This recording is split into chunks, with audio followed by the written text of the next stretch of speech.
Salut les gars, bienvenue dans cette vidéo, j'espère que vous allez bien. On m'a demandé en commentaire, est-ce que je souhaitais investir dans les parkings? Et je vais répondre à cette question en répondant à celle qui est, quel est mon avis sur l'investissement dans les parkings? Avant que la vidéo commence, n'hésitez pas à vous abonner à cette chaîne et à mettre un like en commentaire. Posez-moi aussi la question que vous souhaitez, et si elle est pertinente, j'en ferai une vidéo où j'y répondrai. Allez, on y va. Ce qui est intéressant déjà, c'est que la grande majorité des personnes, pour ne pas dire la totalité de ceux qui me posent la question sur le parking, ce sont des personnes qui débutent. Et ils vont chercher ce qui est le plus petit. Je vous explique. Un appartement à 60 000 euros ou à 100 000 euros, ce sont des montants de crédit, étant donné qu'il vaut mieux utiliser l'effet de levier des banques vu que c'est très intéressant, qui les effraient. Ils se disent, ouais, mais un crédit à 60 000 balles, c'est un chiffre gigantesque. Donc, ils vont chercher le plus petit étant le parking, ils vont s'y intéresser. La deuxième catégorie, ça va être ceux qui veulent acheter cash. Pour une raison ou une autre, très souvent par rapport à la peur du crédit, ils vont se dire, bon bah voilà, j'ai 10-15 000 euros, et bah au lieu de les mettre sur un livret A où il y a l'inflation et où petit à petit ça va perdre de sa valeur, je vais plutôt investir dans la pierre à 10-15 000 euros. Qu'est-ce que je peux avoir sans faire du crédit vu que ça m'effraie? Un parking. Alors ils vont mettre dans le parking. Potentiellement, si l'emplacement est bon, voilà, sur des années, ils vont prendre un petit peu en valeur, ils vont peut-être gagner, allez, 1000 euros, voilà, si on est un petit peu visionnaire et que, pourquoi pas, 1000 balles, allez, sur 10 ans, ok. Ce qui est déjà très beau pour un parking, c'est pas trop mal. De plus, ils vont avoir une petite rente tous les mois qui va être de l'ordre de 50 euros, 60, 70, allez, 80 euros, pourquoi pas. Et pour ces deux profils-là, moi je pense que ce qu'ils devraient faire, c'est non pas investir dans un parking, mais c'est travailler sur leur peur. Puisque en réalité, là, le moteur, c'est quoi? C'est la peur. La peur du crédit. Travailler sur cette peur-là, puisque quand on fait les calculs, et moi je pense que lorsqu'on entreprend, qu'on investit, c'est quelque chose que j'ai appris, il ne faut pas avoir ces émotions qui priment, la peur qui est toujours en avant. Non, il faut avoir la tête froide, et c'est les calculs qui doivent parler. Et si vous achetez un parking à crédit, il va y avoir des rendez-vous chez les banques, potentiellement des refus, il va y avoir après un rendez-vous chez le notaire, il va y avoir beaucoup de paperasse à remplir et à faire, il va y avoir beaucoup de démarches à faire, et j'ai jamais investi dans les parkings, mais je pense que c'est très certainement les mêmes démarches que si vous achetez un appartement. Alors, à travail égal, autant gagner plus. Et là, sur un parking, si vous utilisez l'effet de levier des banques, donc le crédit, ok, vous allez avoir 10 000 euros qui vont s'autofinancer sur, je sais pas, 10 ans.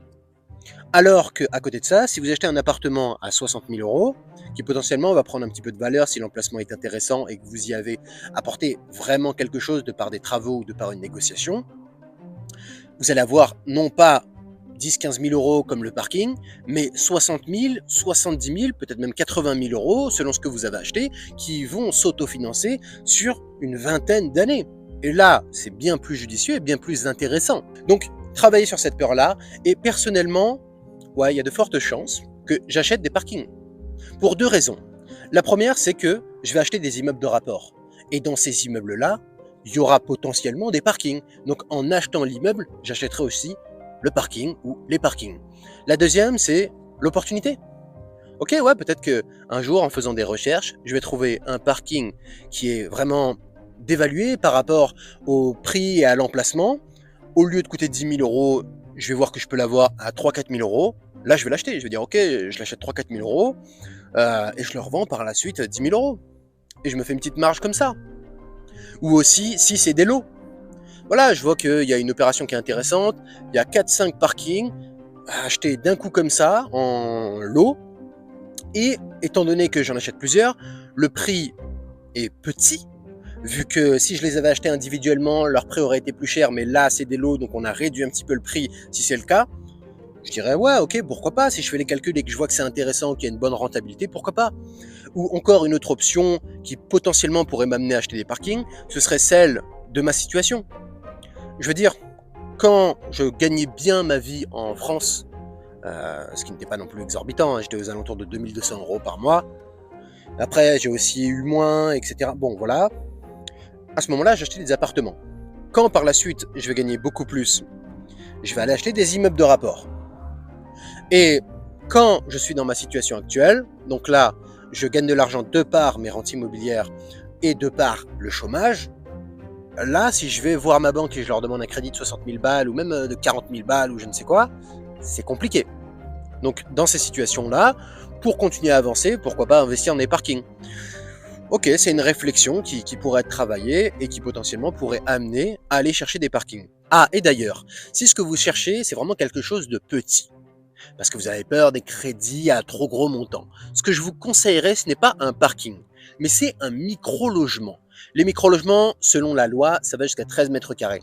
Personnellement, alors là c'est vraiment mon avis, pour moi ça va jusqu'à 25 mètres carrés, puisque je trouve que c'est vraiment des toutes petites surfaces, et ici à la campagne on en trouve assez, à des prix qui sont très intéressants, et très souvent on peut même apporter une négociation, on peut aussi apporter des travaux vraiment pas mal qui vont augmenter la valeur de ce bien-là, et il n'y a pas beaucoup de personnes qui sont sur le marché du micro-logement, en tout cas à la campagne, donc vous allez pouvoir être l'un des seuls à négocier. Je sais que pas loin de chez moi, il y en a un qui est à vendre. Aujourd'hui, vu ma position, c'est difficile de l'acheter, mais j'aurais pas eu cette position-là de je vis seulement de mes rentes et de mon chômage, je l'aurais acheté. Ça fait, je crois, que plus d'un an qu'il est à la vente, personne n'en veut, il y a des travaux à faire, mais moi je le vois, il est super emplacement. Ah, vraiment top du top, mais les gens n'en veulent pas, parce que les gens ne voient pas que c'est intéressant un micro-logement. Mais je vous le dis, en Airbnb, bon emplacement, c'est le feu, hein. Et aussi, ce qui est intéressant avec les micro-logements, déjà, c'est que c'est de petits chiffres, ça va être entre 30 000 et 45 000, allez, 55 000 euros pour ceux qui sont un peu plus onéreux, pourquoi pas. Mais ce qui est top, c'est que si vous les mettez en Airbnb, vous allez pouvoir avoir une très bonne rentabilité. Alors ça dépend forcément de l'emplacement et de ce que vous allez proposer. Si vous faites quelque chose de beau, vous pourrez davantage le louer. Ok, mais si vous faites les choses bien, c'est extrêmement rentable. Il faut faire attention aussi avec les micro-logements. Beaucoup les prennent juste pour les mettre en Airbnb, mais si jamais il y a une crise, vous faites comment? Si le Airbnb marche beaucoup moins. Alors il faut faire gaffe de toujours pouvoir le louer et que ça paye les mensualités de crédit, même s'il faut le louer à l'année en meublé ou en ce que vous voulez.